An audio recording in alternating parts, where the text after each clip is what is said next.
Bonjour et bienvenue pour le tout premier cours de biophysique qui concernera la désintégration radioactive. La biophysique, tout comme la physique, est une matière qui concernera beaucoup de calculs, qui traitera beaucoup de calculs, mais on n'aura pas le droit à la calculatrice le jour de l'examen. C'est-à-dire, on nécessitera des méthodes de calcul. Par exemple, nous allons prendre ce calcul. C'est un type de calcul qui tombe assez souvent au concours.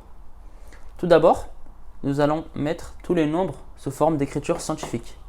Ici, 6 puissance moins 23 reste 6 puissance moins 23. 24 devient 2,4 fois 10 puissance 1. Ensuite, nous avons 10 puissance moins 6. On laissera 10 puissance moins 6. Et 0,7 qui est égal à 7 fois 10 puissance moins 1.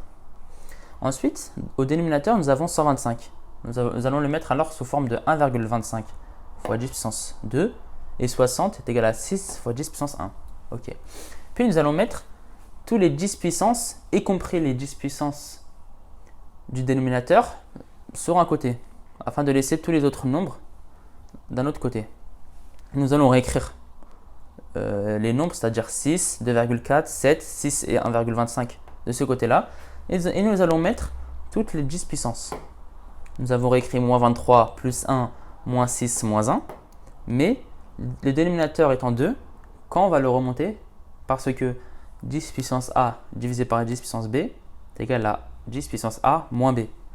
Le 2 va devenir moins 2 et le 1 va devenir moins 1. Ok. Ici, nous pouvons voir que les 6 se simplifient. Et comme je l'ai dit, on n'a pas le droit à la calculatrice, donc on va utiliser des arrondis. On peut remarquer que 2,4 est à peu près égal au double de 1,25. Donc on va écrire 1,2 fois 2 et 1,25. On va simplifier 1,2 et 1,25. Il nous va rester 2 et fois 7. Ça va nous faire 14. Concernant la 10 puissance, nous avons fait la somme qui donne moins 32. À la fin, nous avons 14 fois 10 puissance moins 32. Et nous allons le laisser sous forme scientifique, c'est-à-dire 1,4 fois 10 puissance moins 31. Ne pas oublier l'unité.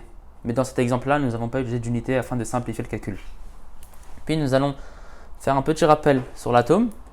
L'atome, il est constitué d'un noyau formé de neutrons, des particules neutres, et des particules positives qui sont les protons, et d'un nuage électronique qui sont les électrons. Vous avez pu le voir au lycée que les électrons, la masse des électrons est assez négligeable. C'est-à-dire que les électrons sont des particules légères. Pour calculer la masse d'un atome, on va calculer la masse de son noyau.